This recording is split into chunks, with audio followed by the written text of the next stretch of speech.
Hi, I'm finishing one of these little hearts, part of a series of 24, and I have worked the side down. Well, I've pretended I have.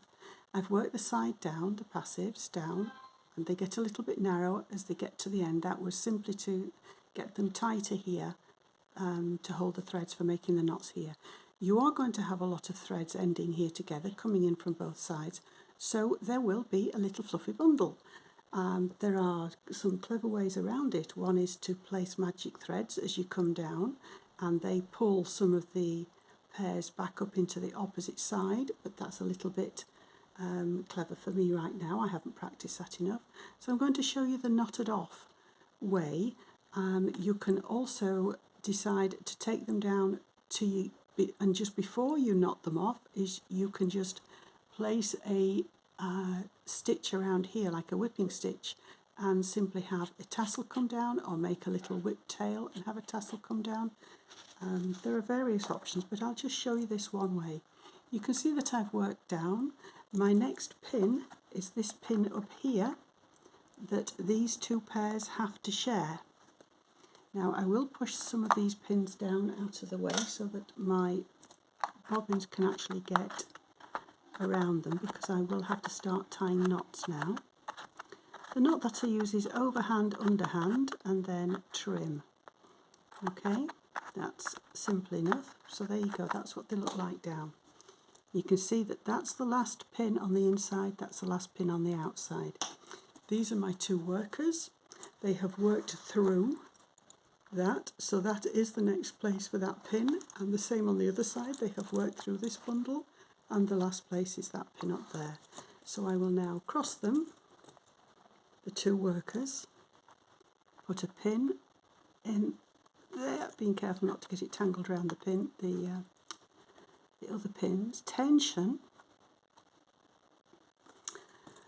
make a cross, and then work back through each side in turn. This gets the workers to the outside. This is just how I tend to do it.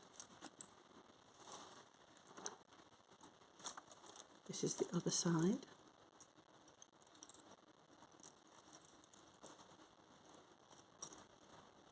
They've decided to tangle themselves all up. I don't think it really matters at this stage, because I'm just showing you how to do the knot rather than how to untangle bobbins. Okay, let's just go through them. It always happens on a video, something happens that you're not in control of. So I've worked through the passives on both sides. There's a pair on each side that I am pinning up. So you can see those are the two worker pairs. And now I've got this huge bundle of passives here. Now I'm going to divide them into the two. Now this pair, this middle pair, one from each side, they don't belong to each other, they've got their own pair next to them, but one from each side, I'm going to tie a knot in. And this knot, just an overhand knot, I'm going to wriggle down, and it wants to go as high as possible towards that pin at the top. Twang, twang, twang, and then I'm going to do an underhand knot, which is, the first one I did was with the right hand bobbin over and under. The second one I'm going to do is going to do the left hand bobbin over and under. So that's an overhand and an underhand knot. Now there's been no tension put on the knot that I've tensioned there, so I will just tension that down and tighten that. Tightened it so much I've snapped it, doesn't matter because it would have been cut off there anyway. The next one, I will repeat the next one. Overhand knot. Tension it up there. That's got caught around the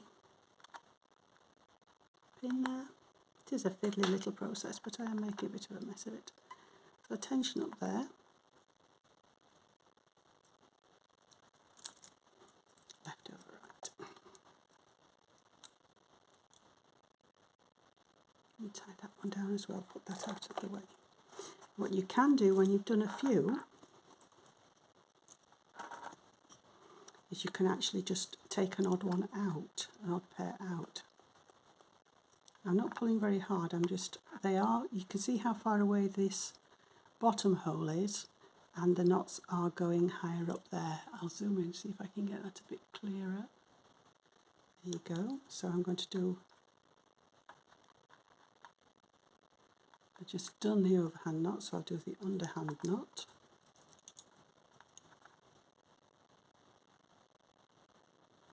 What you can do if you've got a lot to get rid of is you can choose an odd pair and just put them out without knotting them, because they're quite a lot holding, and it saves you one knot in the middle there.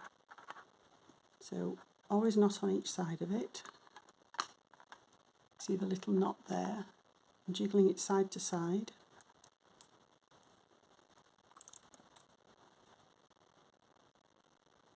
That's going down and sitting, good. This is a game of patience, is this. We've done all that work, there's no point rushing this last little bit. If you do a knot, 2 overhand knots, it doesn't really matter, it's just a different knot. But a reef knot is usually a bit flatter than the granny knot. And as you can see, the knots are getting closer to this pinhole.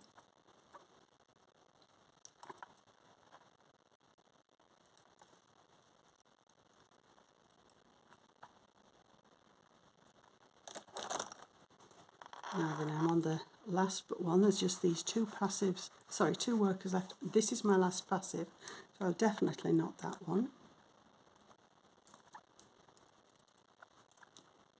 There we go, that's that out of the way.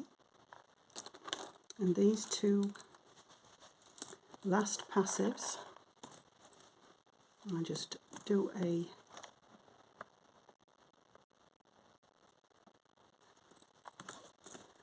twist and a cloth stitch there around a pin, just so that I have a pinhole at the bottom.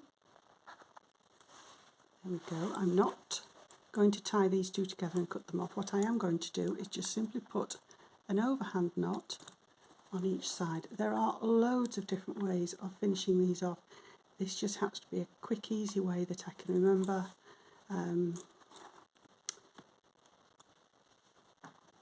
And you just accept that you're going to have a lump of knots at the bottom. So I'm going to cut these off now. These passive knots. I'm going to cut all these passives off as well. There goes one.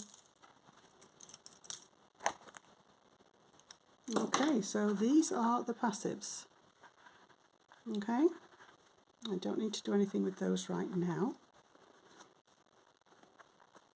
But what I do want to do is cut them as flat as possible, bearing in mind that you've got a little knot and you don't want the little knot to get cut. So cut them slightly higher than the knot. If you take them, well, by the time you've taken them off, I'll see how close I can get. I don't know if that's focusing, but you can sort of feel where the knot is. If you cut them slightly higher and you end up with a little fluff, the fluff you can trim later with your really sharp scissors, but you just want those out of the way. Okay, so that's all the threads gone. Now comes the exciting bit. I've still got these left. They've still got bobbins on, but what I'm going to do, because I know which they are, is I'm going to lengthen them and cut them off. Maybe about 6 inches, 5-6 inches is plenty. And I'm going to take my heart off the pillow.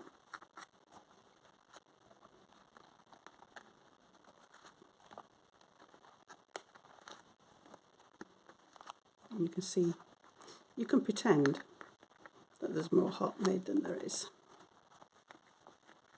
And yes, you should be using your tack lifter, not your nails. But the middle of this particular pillow is a bit soggy, so I know that there's not much grip on it.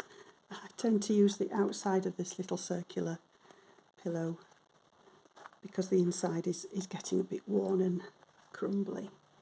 So I've got to that stage. Now you've got to imagine that this is a whole heart and there's a lot more for me to get hold of.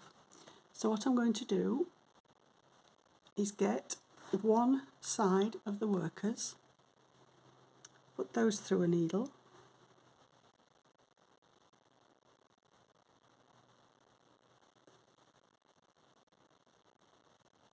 threaded. I did think I was going to have a problem with that just because there's a video turned on. Right, so this is the back side, and what I'm simply going to do is, very near to the hole, is just pop the pin through to the front. Just stroke it so that the tension lands where you want. And on the front side, you don't want any big stitches, so you just find where the next tiny little weave is. Just put your pin through, your needle through there again. So it's the tiniest of stitches on top. And just do that 2 or 3 times on each side. This is the worker pair that I'm doing it with.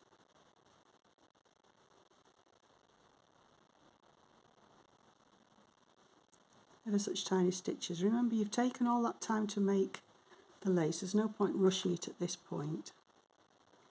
And then on the back, just away from that, you'll see the worker pair is now stuck out of the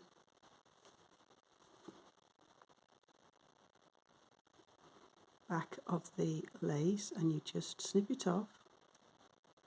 Okay, so that's the last one done. And by the time I've done the second, and sewn that back in, you then have your finished piece. Now this is the front, this is the back, and on the back you can see that there's a lot of fluff. I just scruff it up with my nail.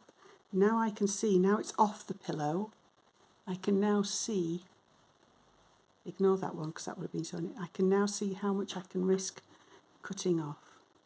And just literally shave it, don't go right down into the bottom.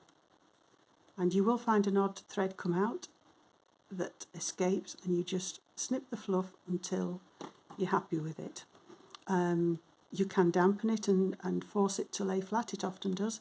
It's not that big a deal really, there's an awful lot of threads finished there. It saves you having to do a tail, but as you can imagine, that at the bottom of a heart, well, it would be pointed upwards because the heart will be holding it. There you go. And that's what the end would look like with those knots.